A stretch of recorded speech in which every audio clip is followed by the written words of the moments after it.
o terceiro episódio de aula de coevolução, vamos falar sobre coevolução antagônica, né? Então, relações antagônicas. Então, o antagonismo, né, são relações que têm um benefício unilateral, onde somente uma das espécies está beneficiando disso daí, né? A gente vê isso na relação de predadores e presas, por exemplo, né? Então, a gente tem isso, e quando isso acontece, ocorre, né, ao longo do tempo um equilíbrio dinâmico, né? Então, nesse gráfico aqui, por exemplo, ao longo do tempo, no eixo X, né, aqui seria a população, né, de presas e predadores, você vê que a população de predadores, à medida que a população de predadores vai aumentando, a população de presas vai diminuindo, né? Mas chega num ponto que a população de predadores vai ser muito grande, a de presas muito baixas, a população de predadores vai começar a diminuir, tá? E aí, quando ela estiver muito baixa, a população de presas começa a subir, tá? E aí depois a população de predadores vai subindo e assim por diante. Então você fica nesse processo, nesse equilíbrio dinâmico ao longo do tempo, nessas flutuações, né? Um conceito ecológico clássico, né? Isso pode acontecer com herbívoros e plantas também, a gente viu o caso dos besouros, né? Pode acontecer com parasitas e hospedeiros. Então, isso são tudo situações onde né, a presa está evoluindo para fugir do predador, né, o herbívoro está evoluindo para se alimentar da planta, a planta está evoluindo para evitar o herbívoro, o parasita está evoluindo para, né, obter mais recursos do hospedeiro, e o hospedeiro para evitar que o parasita obtenha recursos dele, tá certo? Então, é uma relação antagônica, levando essa relação antagônica, assim como as relações mutualísticas, também pode levar à evolução, né? Um exemplo muito interessante é do aumento do tamanho do cérebro, né? O tamanho do cérebro, vamos dizer que o tamanho do cérebro, né, a gente pode correlacionar com a inteligência, vamos dizer assim, né? Então, por exemplo, no caso de predadores e presas, a capacidade deles predarem. Então, a capacidade do predador alcançar e pegar a presa e a capacidade da presa de fugir do predador, tá? Claro, o tamanho do cérebro, né, ele é proporcional ao tamanho do corpo, né? Então aqui, por exemplo, esse gráfico está mostrando, né, a linha alométrica, né, à medida que o tamanho do corpo aumenta, o tamanho do cérebro também aumenta. Quanto maior, né, o organismo, maior o cérebro dele. O que a gente tem que olhar é o que desvia da linha alométrica. Então, por exemplo, aqui no caso, você tem um cérebro menor do que o esperado para o tamanho do bicho. Aqui você tem um cérebro maior do que o esperado para o tamanho do bicho, tá? Então, nesse trabalho aqui, eles analisaram o aumento do tamanho do cérebro, claro, acima da linha alométrica, né? Ou seja, um aumento maior do que seria esperado pelo tamanho dos organismos. De presas, que seriam os ungulados, né? O veado, por exemplo, né? Os mamíferos de casco, e os carnívoros, que são seus predadores, tá? Ao longo do tempo, tá? Então, aqui seria a média do tamanho do cérebro, tá? E aqui seria o desvio em torno da média. Então você vê que a média de tamanho do cérebro dos ungulados foi aumentando ao longo do tempo, tá? Então os recentes estão aqui, os do neógeno estão aqui, do paleógeno estão aqui, e os mais antigos estão aqui. Então você vê que o tamanho do cérebro foi aumentando, tá? Dos ungulados. E o tamanho do cérebro dos carnívoros também foi acompanhando esse aumento, tá? E você vê que tem um aumento, né? O tamanho dos ungulados antes e dos carnívoros um pouco depois, né? Então, o que acontece? Isso está mostrando, está indicando que provavelmente o cérebro foi aumentando acima do esperado de acordo com o tamanho, né? Como uma maneira, né, evoluindo, no caso dos ungulados, para fugir dos carnívoros, no caso dos carnívoros, para alcançar os ungulados, tá certo? É interessante a gente pensar nisso, né? Então, é interessante imaginar, se a gente pegasse um predador do presente e pudesse botar numa máquina do tempo e colocar ele no passado, provavelmente ele seria um super predador, tá? Se você pegar uma presa do presente e talvez colocá-la no passado, ela também vai fugir muito, ela provavelmente não seria predada pelos predadores daquela época. Mas a presa e o predador de hoje, junto com a presa e o predador do passado, provavelmente eles têm a mesma capacidade, porque um evoluiu, mas o outro evoluiu também, tá? A gente vai ver mais sobre isso daqui a pouco. Essa questão, a gente pode chamar ela de escalada evolutiva, né? Uma queda de braços onde ninguém ganha, né? Isso né, nos remete a, né, lembra da Guerra Fria, né, entre União Soviética e Estados Unidos, que eles foram desenvolvendo armas nucleares, no final daria para destruir a Terra várias vezes, né? Então chega um negócio que não adianta muito, né? Mas né, foi uma escalada de armas nucleares que foram sendo desenvolvidas. E a gente pode ver isso na natureza também, né? Essa luta pela sobrevivência e a evolução de características cada vez mais, respostas cada vez mais contundentes, né? O Vermeij, que é esse pesquisador aqui, trabalhou, ele é cego, né? Então é super interessante, porque ele trabalha com conchas, né? Com gastrópodes, e ele, pelo tato, né? Ele conseguiu perceber algumas coisas que outros pesquisadores não conseguiam perceber. Por exemplo, que as conchas, elas apresentavam remendos, né? Cicatrizes de ataques de predadores. Então ele percebeu o seguinte, que quando ele examinava conchas de períodos diferentes, né?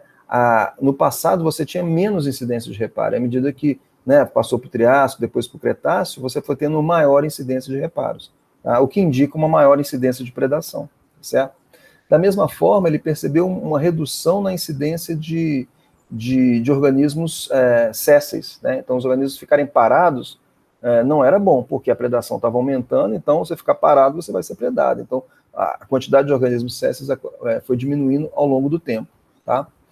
Por outro lado, uma outra coisa que ele percebeu pelo tato também é que as aberturas, as conchas mais fechadinhas e com mais grossas e com aberturas mais estreitas, certo? Que para impedir exatamente a predação, né? Então, quando você olha o aumento, o número de subfamílias de gastrópodes ao longo do tempo, ele foi aumentando, né, a partir daqui, mas quando você olha os gastrópodes com aberturas espessadas, né, ou estreitas ou espessas, você vê que não existiam até o Permiano. Depois do Triássico para cima, começou a surgir e começou a aumentar esse número de gastrópodes com aberturas espessadas ou estreitadas, né? Então, o argumento dele é o seguinte, né? O mundo foi ficando mais perigoso, predadores foram atacando cada vez mais esses organismos e eles foram se defendendo, né, evoluindo defesas para se proteger melhor, né? Tanto se movimentando mais, quanto desenvolvendo conchas mais grossas e aberturas menores. Tá? Então, esse é um exemplo de escalada evolutiva. Isso nos leva à hipótese da rainha vermelha, né? A hipótese da rainha vermelha, qual que é a ideia dela, né? É que, na verdade, você anda e fica no mesmo lugar, né? Então, ela é uma menção, né, ao Lewis Carroll, né, que fez o Alice nos Países das Maravilhas, e Alice através do espelho, né? Que no capítulo 2, onde, né, no Jardim das Flores, né, a Alice chega lá e ela conversa com uma rainha vermelha, uma rainha de xadrez vermelha, e primeiro ela tenta chegar na rainha, não consegue, né? Quanto mais ela corre para o lado da rainha, mais distante a rainha fica, né? E aí as flores falam para ela que você tem que, na verdade, se você quiser alcançar a rainha, você tem que ir para o lado oposto dela, né? Ela vai para o lado oposto, acaba dando de cara com a rainha, né? A rainha pega ela pelo braço e aí fala para ela, né, que aqui, nesse mundo aqui, você tem que correr para ficar no mesmo lugar. Então você anda e fica no mesmo lugar, né? Então isso daí adaptado, né, para essas questões que a gente acabou de ver macroevolutivas, é que o ambiente está sempre deteriorando e você tem que evoluir para ficar no mesmo lugar. Então, no caso do tamanho do cérebro, por exemplo, né, você vê que o cérebro evoluiu nas presas e nos predadores. Então, o predador hoje, ele tem um cérebro proporcional às presas de hoje, e o do passado proporcional às presas do passado. Se você conseguisse botar, né, dois de períodos diferentes juntos, talvez eles teriam, né, os predadores seriam super predadores e as presas seriam super presas, escapadores, né, conseguiriam escapar com facilidade, né. Então a ideia é essa daqui, né, que o ambiente está sempre deteriorando e você tem que evoluir para ficar no mesmo lugar. Então, se você não acompanhar isso, você acaba sendo extinto, tá? Essa ideia foi proposta pelo Van Valen, né, nos anos 1970, e na verdade ele fez isso com base na análise do registro fóssil, tá? Ele usou aquelas curvas de sobrevivência taxonômica que a gente já viu, né? Então, o que é isso? Quando você tem lá, né, o registro fóssil de um determinado local, você tem lá os fósseis de um determinado período mais antigo, e você vai acompanhando ao longo do tempo, né, a extinção progressiva dessa amostra de fósseis que você tem. Então, você começou com 100%, depois, né, de 50 milhões de anos você tem 60%, depois de 100 milhões de anos 25% e assim por diante. Então você tem essa curva de sobrevivência taxonômica, tá certo? Até eventualmente todos terem se extinguido. O que o Van Valen fez? O Van Valen converteu essa curva numa escala logarítmica, tá? Então, ao invés dessa quantidade aqui estar numa escala aritmética normal, ele converteu para uma escala logarítmica. Quando ele converteu para uma escala logarítmica, ele percebeu que isso daqui, na verdade, é uma reta, né? Aproximadamente uma reta. Ou seja, à medida que o tempo passa, né, a mesma proporção de espécies se extingue, né? Então, se, por exemplo, em 50 milhões de anos, tá? Você tinha, vamos dizer que você tinha 1000 espécies, né, no começo, tá? Com 50 milhões de anos, você tem 100 espécies, ou seja, você ficou com 10% do que tinha, tá? Depois, mais 100 milhões, mais 50 milhões de anos, tá? Você tem 10, aqui no caso gêneros, né? Porque geralmente na paleontologia a gente trabalha com gêneros, né? Então, você começou lá com 1000 gêneros. Depois de X milhões de anos, 50 milhões de anos, você tem 100 gêneros, ou seja, 10%.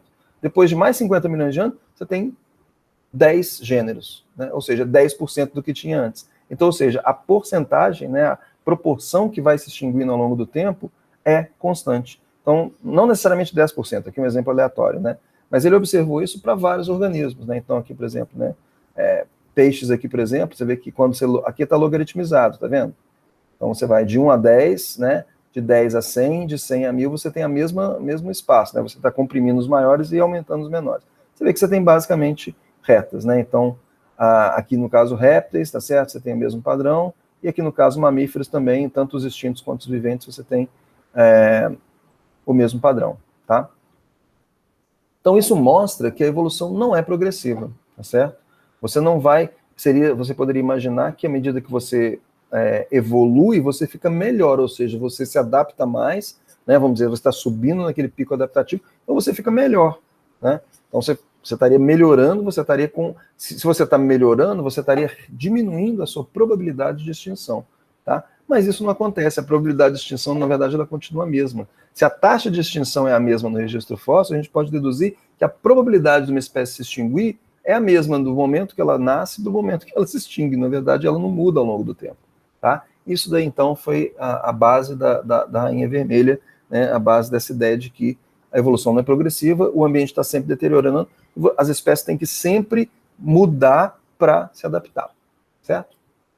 Bom, isso pode ser adaptado também para microevolução, tá? Então, especialmente para parasitas e hospedeiros, tá certo? No contexto da microevolução. Então, os parasitas estão sempre desenvolvendo novos mecanismos de ataque e os hospedeiros têm que evoluir mecanismos de defesa eficazes, né? Então, é um sistema muito parecido com o predador e da presa, né? Você tem, né, no caso do hospedeiro, aumenta de frequência, o parasita vai aumentando de frequência, quando ele vai aumentando muito, o hospedeiro começa a diminuir, aí o parasita começa a diminuir também, porque tem pouco hospedeiro, aí o hospedeiro aumenta, o parasita aumenta e assim por diante, ao longo das gerações, tá? E é interessante que isso, inclusive, é uma das explicações para a existência de dois sexos, por exemplo, na reprodução bissexuada, né? Esse experimento aqui, por exemplo, com Caenorhabditis elegans, esse verme aqui, e com bactérias, né? O que acontece? Quando ele pode ter reprodução sexuada ou não, tá? Quando ele está exposto à evolução, né? Então, no caso, no controle, quando ele tá exposto sempre à mesma cepa de bactéria, né? De parasita, tá? Ele vai se reproduzir. Aqui seria a reprodução sexuada, a proporção de reprodução sexuada, tá? Então, aqui no caso seria muito baixa, que é o padrão dele, ele reproduz principalmente sem ter cruzamento, né, sem ter reprodução sexuada, né, quando ele tem um ambiente constante, tá, que você não tem os parasitas evoluindo. Quando os parasitas evoluem, mas você sempre tira do mesmo estoque de parasitas, ele começa a reprodução sexuada, mas depois ele volta para a reprodução assexuada. Mas quando você deixa os parasitas evoluindo junto com os hospedeiros, você tem essa coevolução, aí você tem predominantemente uma reprodução sexuada, tá? Então ele começa a cruzar mais, porque isso é vantajoso para a evolução da resistência, porque você tem novas combinações de alelos que vão permitir uma maior resistência, tá?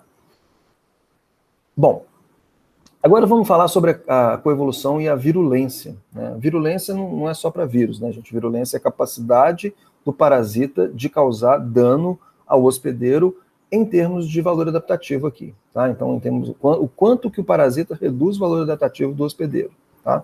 Ele pode reduzir muito ou não, ele pode reduzir pouco. Alguns parasitas praticamente não alteram, não chegam, você até tem dificuldade de chamar ele de parasita, né? Porque ele realmente não causa dano no hospedeiro, tá? Esse exemplo aqui é interessante, com os coelhos, né? Os coelhos foram introduzidos, né, na Grã-Bretanha, foram introduzidos na Austrália, e as populações de coelhos, né, reproduzem como coelhos, então eles se espalharam muito, e para controlar isso, eles pegaram um Myxoma vírus, né, que é um vírus do coelho aqui da América do Sul, do tapiti, do Silvilagus brasiliensis, que coevoluiu com o Silvilagus aqui da América do Sul, mas não com o coelho da Europa, né, o Oryctolagus. Então, quando eles colocaram esse parasita no Oryctolagus morria 100% de morte. Daí eles falaram, bom, vamos colocar esse Myxoma vírus nos coelhos que foram introduzidos na Austrália e na Grã-Bretanha para ver se acaba com essa praga. Tá? E, de fato, no começo acabou. Né? Mas, à medida que o tempo foi passando, os coelhos pararam, eles morriam menos. Né? E aí eles foram ver o que aconteceu. De fato, né, aqui foram as primeiras introduções, 1950, 51. À medida que o tempo foi passando, as cepas mais virulentas foram diminuindo de frequência e cepas menos virulentas foram aumentando de frequência. Tá? Então, ou seja, à medida que o tempo passou, os vírus, a seleção natural passou a selecionar aquelas cepas menos virulentas. Por quê? Uma cepa menos virulenta acaba se reproduzindo mais. Uma cepa virulenta demais que mata o hospedeiro que talvez não consiga ser transmitida, ela acaba sendo eliminada pela seleção natural. Então a seleção vai selecionando cepas menos virulentas. E ao mesmo tempo foi selecionando coelhos mais resistentes. Né? Então nesse experimento aqui, eles testaram coelhos de épocas diferentes e foram vendo que quando eles injetavam a cepa original, né, retirada do Silvilagus da América do Sul, quando ele injetava num coelho de laboratório, matava todo mundo. Quando ela é injetada em coelhos que tinham sido selecionados na natureza, após a introdução desse Myxoma vírus, você vê que a taxa de mortalidade era bem reduzida, né? Que um pouco maior, mas ela ia reduzindo ao longo do tempo, né? Dos anos 60 para os anos 70 ela foi reduzindo. Tá? Ou seja, a resistência dos coelhos foi aumentando e a virulência do Myxoma vírus foi diminuindo ao longo do tempo. Tá? Por quê? É claro, né? A seleção natural vai favorecendo aquilo que permite maior reprodução e maior continuidade. Tá? O parasita, né, o parasita quer manter o hospedeiro vivo, né, pelo bem do... eu vou parasitar um pouquinho menos aqui porque, né, ajudar a minha espécie aqui, ajudar a minha população, né, ele quer... Não quer, assim, na verdade, né, vírus nem tem essa capacidade. Mas mesmo que tivesse, né, o que acontece é que, normalmente, isso daí seria o que a gente chama de seleção de grupo, né? Então, o indivíduo se sacrificar pelo bem do grupo. Então, o indivíduo vai comer menos para sobrar mais comida para o grupo, tá? Esse é o que a gente chama de seleção de grupo. Nesse caso, para a evolução da virulência, a seleção de grupo não funciona, tá? O que funciona aqui é o que a gente chama de seleção de parentesco, ou seja, uma cepa acaba sendo menos virulenta porque, na verdade, todos os indivíduos ali são aparentados, né? Isso nos leva ao tipo de transmissão e ao número de infecções, tá? Então, quando a gente tem transmissão horizontal, ou seja, quando você tem transmissão de um indivíduo para o outro, como nesse caso aqui, os parasitas estão aqui e podem passar para outros indivíduos, isso é transmissão horizontal, tá? Geralmente ela está associada a infecções múltiplas, tá? Então, o indivíduo pode ter não só cepas de um, mas de outro, porque vários podem passar um para os outros, então você tem infecção múltipla. Você tende a ter uma virulência mais alta. Por quê? A virulência alta aqui, né, não tem problema se esse gato aqui morrer da infecção, se ela for passada para outros gatos, tudo bem, ele pode morrer desde que seja passada para outros gatos. Passou para outros gatos, esses gatos também vão passar para outros gatos. Né, então a virulência pode ser alta. Agora, quando a transmissão é vertical, tá, de pai para filho, né, então aqui, por exemplo, né, entre o gato e seus descendentes, tá, aí tende a ser mais benigno, ou seja, e geralmente está associado à infecção única, ou seja, todos os parasitas que estão nesse gato são aparentados. Por quê? Porque eles vieram do mesmo gato, parente lá que tinha os ancestrais dos parasitas que estão aqui.